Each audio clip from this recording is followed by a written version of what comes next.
Hey, this is the second part of the video. I'm really sorry I had to cut it really short, but I'm walking, I'm still grinding, and I had to get on the bus. I'll be real with you. So this is part 2 of the what was the title? Damn. Yeah, I get bitches argument is a simp argument. You see, there's a passage in the Bible, I believe it's in Romans, and it says, whoever you serve is your master.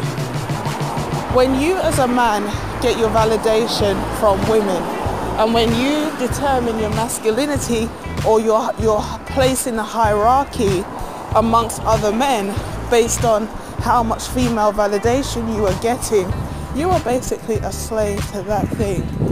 Now, if you are serving the gynocracy, if you are serving femininity, or not femininity, but the feminine principle, if you are actually saying, I'm a big man in the game because I get a lot of females, all those women have to do to knock you down is just to withhold their validation, their sexual access from you.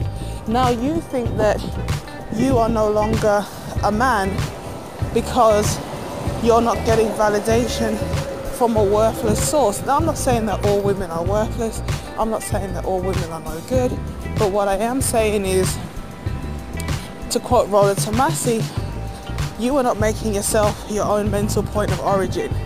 Now, we know that amongst men there are big players, there are this, there are that, but everybody has strengths and weaknesses. And no matter what kind of person you are, you're gonna have a strength, you're gonna have a weakness. Maybe you're strong in business, but you're romantic. Maybe you're emotional, maybe you're logical, I don't know. Everybody's gonna have something that's gonna make them have an ability to thrive, and maybe somewhere that needs strengthening up. It's never a great idea for your mental point of origin, whether you're a man or a woman, for that mental point to be outside of yourself, because it's only you're competing with. This is why you have a lot of people who are depressed, you have a lot of people who are entitled, you have a lot of people who are confused about their identity, because they're letting other people define who they are, what they should be, and what they're doing.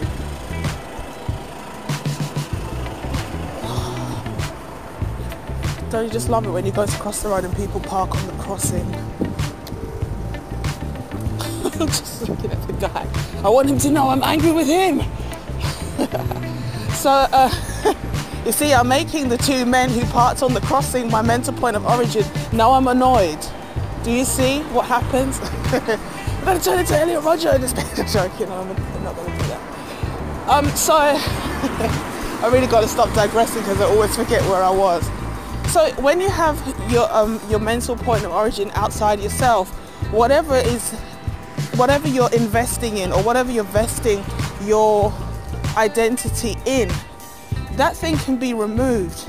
It's like a house of cards and someone just takes out one of the bottom layers, the whole thing crumbles. So why it's a simp move, because you're still elevating the value of the woman like way too high. You're overinflating her value. You're letting her know that she still has power over you, because that's how you define yourself.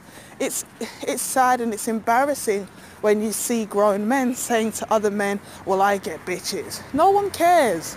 Like, no one gives a damn how many females throw their used vaginas at you.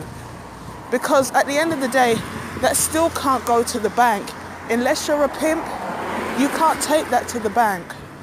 So there's no point to brag as if to say it's not giving away anyway. I mean, it's like everywhere you look, women are offering for less than nothing. You know, a bag of weed, you know, a plate of food. Hey, they'll just do it because they like you and they want to prove that everybody's on their vagina. They don't even need anything in return. So the fact that you can brag that you get females is not an achievement. And then to throw it into another man's face as if to say, I'm a bigger man than you because I get used vagina, is like, it's one of the most ridiculous things. And it hurts me a lot because I see a lot of young boys. I mean, I understand teenage boys, they've got testosterone, they're starting to see all these girls. The girls, you know, their female peers are sexually maturing, they're feeling themselves, they're getting a lot of male validation because they're in their prime. You know, they're young and energetic, so they've got the time and energy and the wherewithal to do hair, do makeup, do eyelashes. You know, they're going to the salon all the time. They're young and they look good.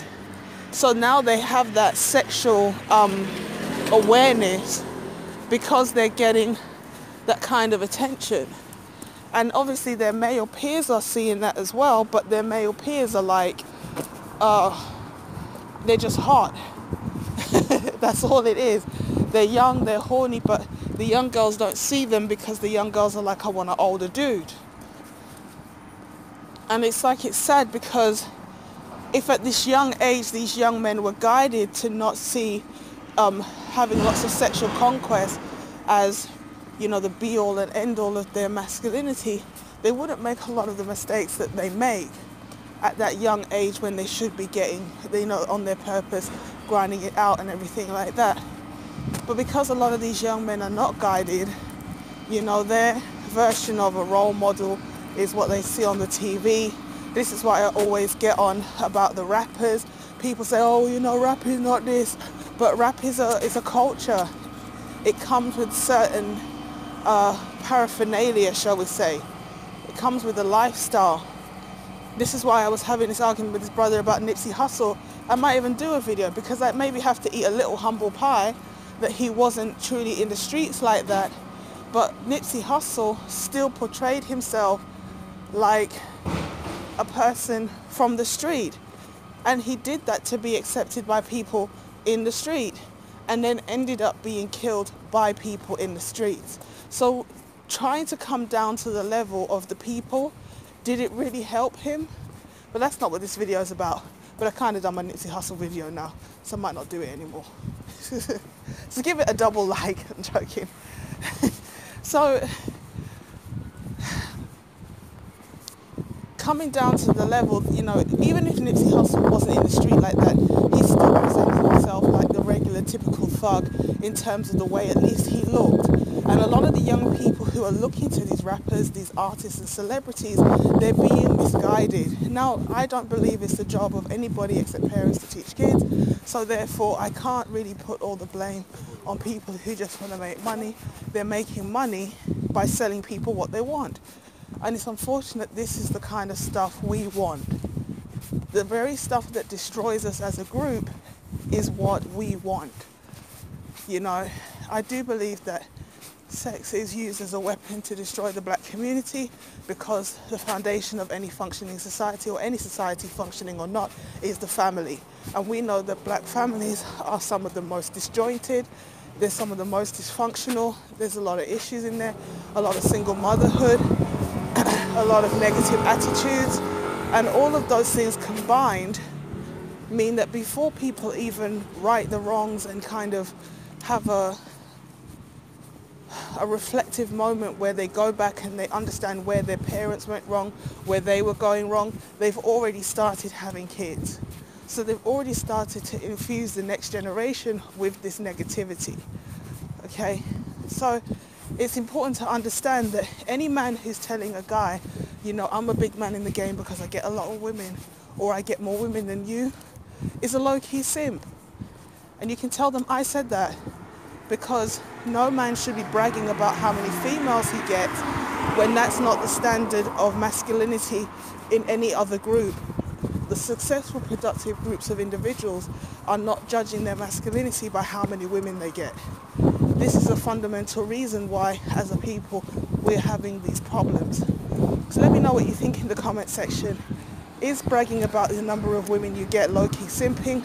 Am I taking it too far? Am I just talking out my ass? Like, share and subscribe. I will catch you in the next one. Peace.